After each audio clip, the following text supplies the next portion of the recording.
अस्सलाम वालेकुम ख़वातीन हज़रात, hope you are all doing good.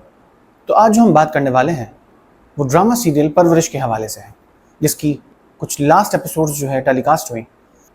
उन्हीं एपिसोड्स को डायसेक्ट करेंगे, उन्हीं एपिसोड्स को जो है थोड़ा सा रिव्यू करेंगे।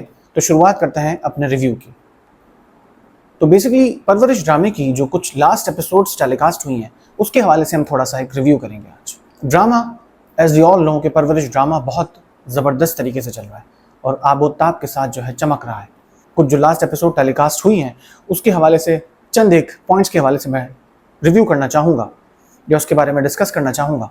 सबसे इम्पॉर्टेंटली तो जो सिलसिला था कि जो आपस में चपकलिश पैदा हुई थी बाप और बेटे की, यानी कि वली की और उसके बाप की, नुमान एजाज की, तो वो जो है उसका नतीजा ये निकला कि वली जो है घर छोड़ के जा चुका है और काफ़ी अरसे से जो है अब अपने घर से बाहर ही रहा है, घर से बिल्कुल अलग रह रहा है। चलो ठीक है, यहाँ तक तो मामलात समझ में आते हैं कि उसने अना की खातिर जो है बाप से बिल्कुल मुंह मोड़ लिया और अब जो है अपनी बिल्कुल अलग ज़िंदगी गुजार रहा है, ख्वार हो रहा है, दर बदर की ठोकरें खा रहा है, बसों में सफ़र कर रहा है, हर तरह की मुश्किलात से गुजर रहा है, लेकिन दोबारा से घर जाने को तैयार नहीं है।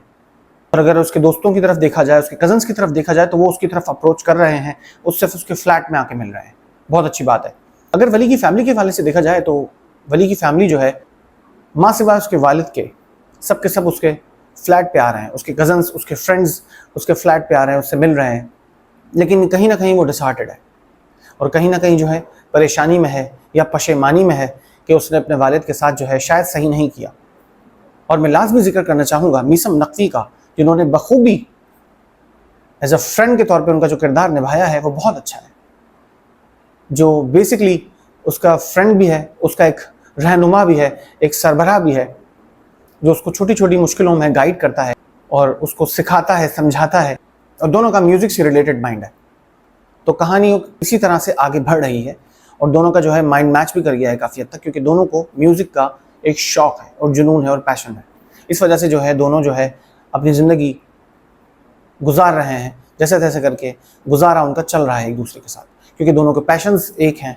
लेकिन यह है कि वो सरबराह के तौर पे मीसम नकवी जो है उसका साथ दे रहा है और उसकी हर परेशानी में उसका साथ दे रहा है, उसकी मुश्किलात में उसका साथ दे रहा है और उसको गाइडेंस भी देता है। तो मीसम नकवी का रोल जो है बहुत ही अहम है इस ड्रामे के अंदर, जिसने वली को जो है उसकी गलतियों पर डांटा भी, समझाया भी और हर तरह से उसको एक्सप्लेन करने की कोशिश की, सिनेरियो को समझाने की कोशिश की, लेकिन वली जो है टस से मस नहीं हो रहा। उसकी वजह यह है कि जो ज़िद उसके अंदर है वो उसकी अपनी बाप की ही ली हुई है, यानी कि वली के अंदर जो ज़िद है वो उसकी अपने बाप की तरह ही है। जिस तरह से बाप उसका स्टबर्न है नुमान एजाज, इसी तरह से वली को भी उसी नेचर का दिखाया गया है। तो ड्रामे के अंदर आप देखें तो बहुत सारे ट्विस्ट एंड टर्न्स आए हैं कुछ लास्ट एपिसोड्स में। अनदर इम्पॉर्टेंट आस्पेक्ट जो है इस ड्रामे का, इस कहानी का, वो साइकोलॉजिकल डिस्टर्बेंसेस जो होती हैं या साइकेट्रिक पेशेंट्स होते हैं, इनको साइकेट्रिस्ट की ज़रूरत होती है। साइकोलॉजिकल इश्यूज़ जो लोगों में दरपेश आते हैं, अगर आप दूसरा एस्पेक्ट इस ड्रामे का देखो तो वो बहुत ज़बरदस्त है, बहुत इंटरेस्टिंग है। जैसे कि इसमें दिखाया गया है कि वली की जो छोटी बहन है आनिया, वो जो है एक साइकोलॉजिकल मसले से गुजर रही है। साइकोलॉजिकल इश्यूज़ भी ड्रामे के अंदर हाईलाइट किए गए हैं। जैसा कि जो वली की बहन है, छोटी बहन है आनिया, वो कुछ साइकोलॉजिकल मसलों से गुजर रही है, कुछ सुसाइडल टेंडेंसीज उसके अंदर देखी गई हैं, जिसकी वजह से जो है उसके घर वाले काफ़ी परेशान हैं उसको लेकर, और कोई गिल्ट है जो उसको अंदर से परेशान कर रहा है। वो वीडियोस रिकॉर्ड कर रही होती है और अपने आप को कोस रही होती है, और 2-3 दफ़ा उसने जो है अपने आप को नुकसान पहुंचाने की भी कोशिश की, अपने आप को हार्म करने की कोशिश की। इसके अंदर जो है वो एक बार खुदकुशी की कोशिश में खिड़की पे खड़ी हुई थी, एक बार उसने जो है अपने हाथ पे कुछ कट भी लगाए थे। तो इस तरह की सुसाइडल टेंडेंसीज जो है उसके अंदर दिखाई गई हैं। तो ये भी बहुत इंपॉर्टेंट एस्पेक्ट जो है हाईलाइट किया गया है।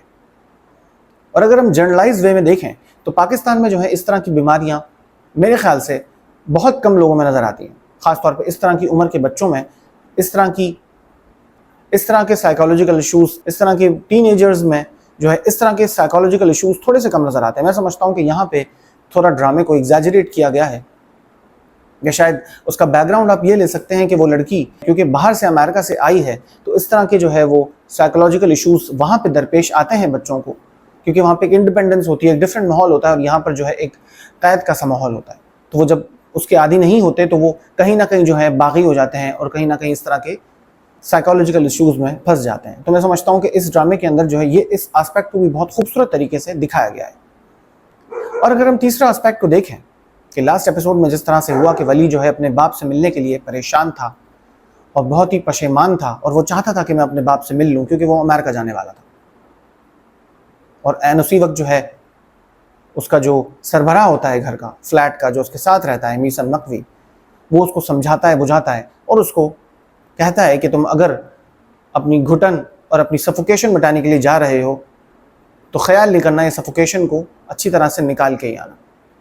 लेकिन यहाँ पर मैं थोड़ा सा हाईलाइट करना चाहूँगा कि नुमान एजाज यानी कि उसके बाप का एटीट्यूड जो है बहुत ही हार्श है, बहुत ही दिल हिला देने वाला है। उसका बेटा जो है उससे मिलने के लिए तड़प रहा है और वो उसके बिल्कुल गाड़ी के सामने आया जो सड़कों पे दरबदर ख्वार हो रहा है, उसके बावजूद भी नुमान एजाज ने उससे मुंह फेर लिया। ये बहुत एक अजीब सी बात दिखाई गई है इस ड्रामे के अंदर कि बाप जो है या माँ बाप जो है कभी भी औलाद से इतने खाइफ नहीं होते कि वो उनको सड़कों पे दर बदर फिरने के लिए छोड़ दें।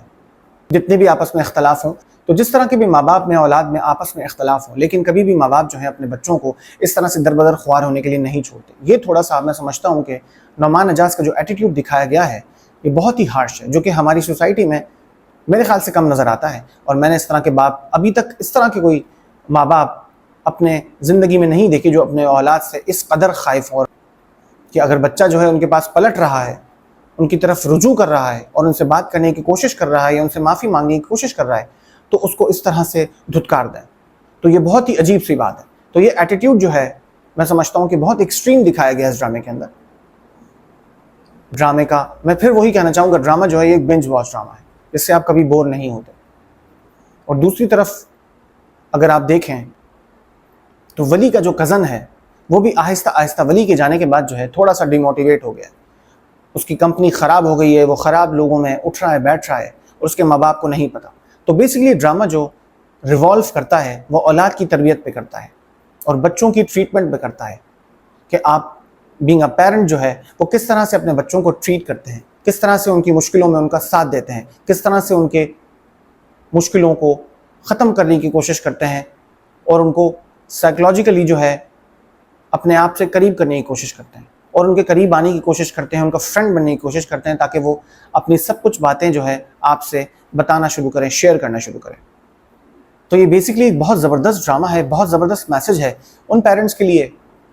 एक काउंसलिंग के तौर पे ड्रामा जो है आप देख सकते हैं कि जो पेरेंट्स जो है अपने औलाद से सही से पेश नहीं आते तो उनके लिए इस ड्रामे के अंदर बहुत बड़ा सबक है। जो पेरेंट्स जो अपने बच्चों से सही तरह से पेश नहीं आते या उन पे बेजा सख्ती और उनके ऊपर जो है जबर करते हैं तो औलाद जो है बागी हो जाती है। जैसा कि आयना आसिफ जो है उसके किरदार में भी आप देखा जाए तो वो यही सिलसिला कुछ हुआ है कि वह वली से अलग से मिलना शुरू हो गई है।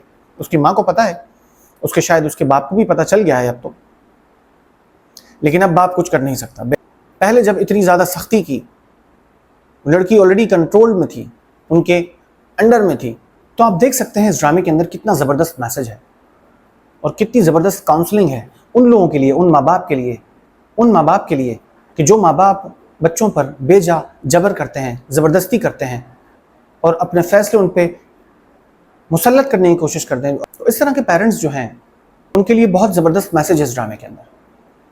जो माँ बाप अपने बच्चों से बेजा जबर करते हैं, ज़बरदस्ती करते हैं या अपने फ़ैसलों को उन पर मुसल्लत करने की कोशिश करते हैं, उन पर हावी होने की कोशिश करते हैं, तो औलाद जो है अल्टीमेटली बागी हो जाती है। और दूसरी तरफ कुछ पेरेंट्स अगर बहुत ज़्यादा लीनियंसी करते हैं तो औलाद वहाँ पे भी बिगड़ सकती है। तो बेसिकली बात सिर्फ ये है कि बीइंग अ पेरेंट जो है वो किस तरह से अपने बच्चों को ट्रीट करना है, किस तरह से उनकी काउंसलिंग करनी है, किस तरह से उनका दोस्त बनना है, किस तरह से उनकी मुश्किल का सद्देबाप करना है, किस तरह से उनकी मुश्किल में उनका साथ देना है और किस तरह से उनके लिए आसानी के रास्ते हमवार करने हैं, ये बहुत ज़रूरी है पेरेंट्स के लिए। तो कुछ इंपॉर्टेंट एस्पेक्ट्स जो है इस ड्रामे के अंदर बड़े खूबसूरत तरीके से हाईलाइट किए गए हैं। फिर किसी और वीडियो में मिलते हैं। अपना बहुत बहुत ख्याल रखिएगा, हंसते मुस्कुराते रहिएगा। ओके जी, अल्लाह हाफ़िज़।